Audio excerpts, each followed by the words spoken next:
Hey, hello. Okay, so I'm T Styles. I own and operate the Cartel Publications and the Elite Writers Academy, where I teach people how to build their book businesses through story structure, marketing, and publishing. So if that interests you, please like, subscribe, and share.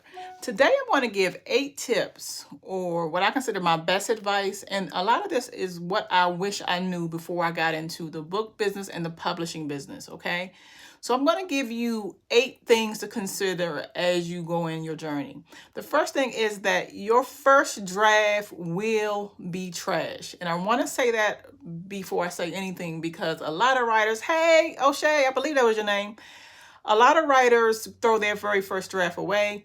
They get frustrated when it's not where they want it to be, when it doesn't look like how their favorite writer's first draft looks. And I just want to caution you to not get so upset about that. The first draft, the reason you're doing your first draft, number one, is to check for any kind of plot issues that you may have, okay? So you want to make sure that you get through the first draft so that you can make sure everything is in sync, especially if you're using an outline. The next thing that your first draft is for is to help you understand your characters. Make sure your characters are on point. Make sure that they matter. Make sure you don't have characters with the same beliefs where you can just get rid of them because they don't really help your storyline. So the first draft will always be trash, and I want to make sure that you understand that. Oh, say my first draft is flawless. Yeah, okay. Number 2, you can merge genres. When I first got into the business, I thought I had to just do urban fiction. I quickly found out with my novel Shit List and some of the other things I did after that I could merge the urban fiction genre as well as the thriller genre and the mystery genre. And that made me unique in the business. And I just found out the other day, I never really thought about it because it's not my genre, but that there is a Christian thriller genre. So when you are first getting into the business, don't necessarily grab the very first genre that you think will make you the most money or the first genre that you've seen somebody that you know has created in.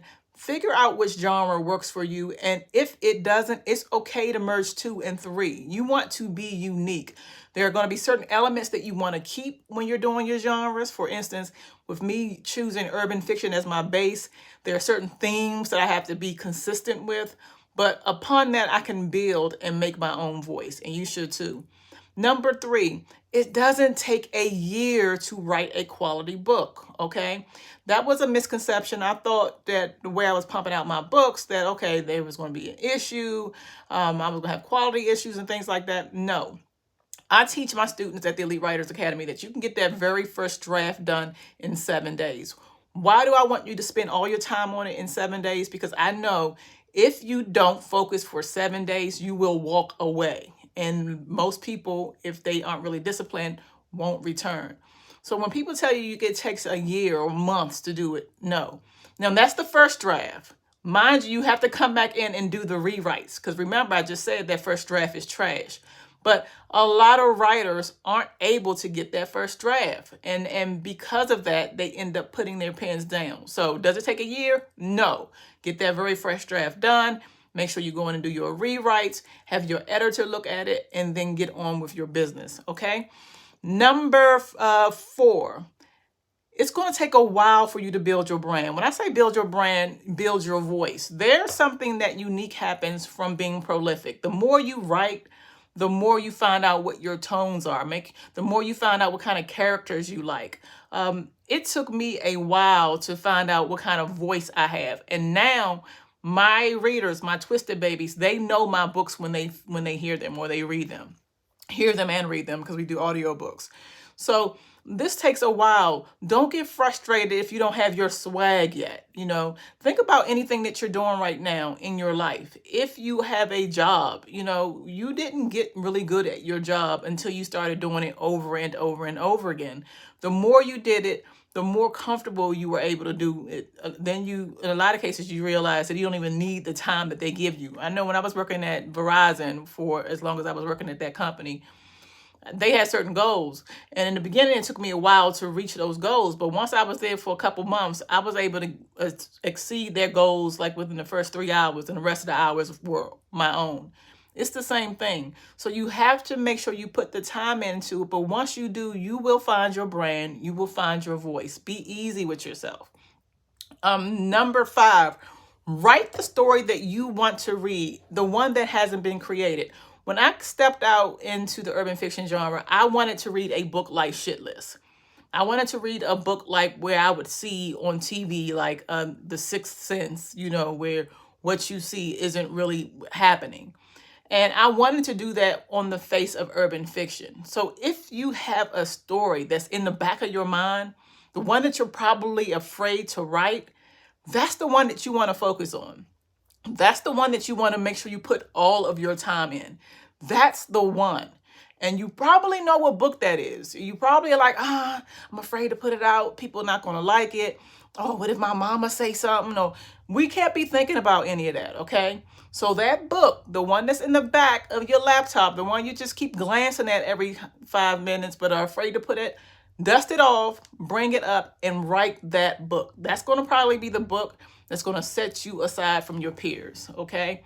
Number 6, learn story structure and then break and reinvent the rules. The reason you want to understand what a protagonist is, what an antagonist is, what's a catalyst moment or a push out of the window moment, how a character arcs, is because when you make it big, and you will, and you become this big success, you want to be able to go into the room with the right people and know what you're talking about. But you also want to have that freedom to say, yes, I understand these are the rules, but this is the reason why I did it this way. There are many cases where writers have written books and then they try to do screenplays and they go into the room with people who are making big decisions and they say, hey, tell me, what motivated your protagonist or your antagonist, or how did your character arc, over the course of the story? And if they aren't able to articulate their points, they just push them aside. So it becomes story by such and such, screenplay by the writer who they hired. It's important for you to understand the basics, but you don't have to stick to them. Even what you learn from me, whether you follow me here, you follow me at the Writers Asylum, you're a member of the Elite Writer Squad, you take what works for you and then you make it your own, but understand what it is you're doing and why you're doing it. Once you understand that, then you can do anything. The base of a cake is a cake, but it's the chef that makes it chocolate or red velvet or, rum cake or, what have you. That's the same mindset. Know what it is you're talking about, but then have the freedom to break the rules on purpose, okay? Next thing is number 7, welcome constructive criticism.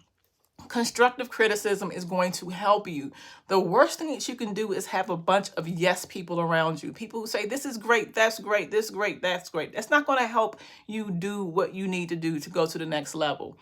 Be careful with your constructive criticism, though. You don't really want to grab people out there who's feeling the kind of way. They may have a bad day, grab your book and then give you some bad advice or say boo just because they're mad. I'm talking about the people that you hire, your editors, your beta readers, people who really have your sincere interests at heart.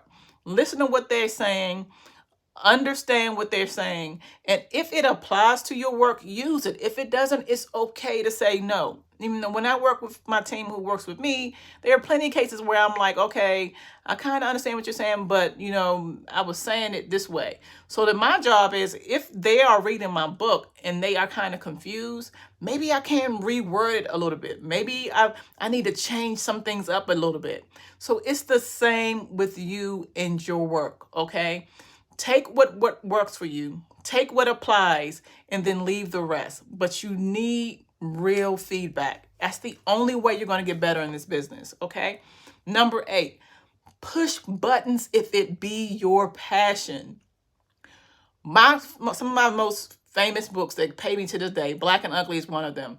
The title in and of itself is very incendiary, but that is a terminology that is used a lot in the African American community, and you black and ugly and all this kind of stuff like that.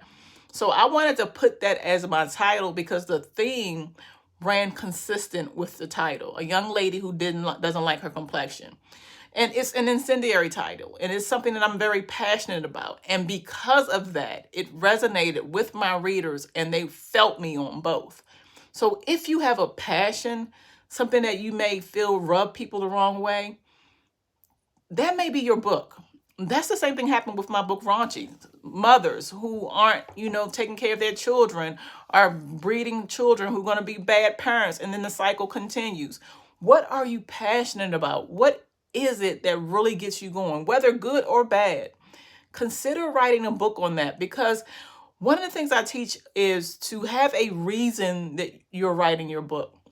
The reason that you're writing your book is not only going to inform your protagonist, but it's also going to inform you and remind you why you're doing it, especially when you go through those moments where you feel like, you know what, I really don't feel like writing, I don't feel like doing any of that. Return to your reason, and if it's strong enough, it may be what you need to see your book through. I really hope this helps. I have been live now every day for over 2 weeks. I'm so happy. Thank you for everybody who joined me. If you like what I said today, please subscribe, definitely like and comment. I would love to hear from you. All right. Talk to you soon, babies. Bye.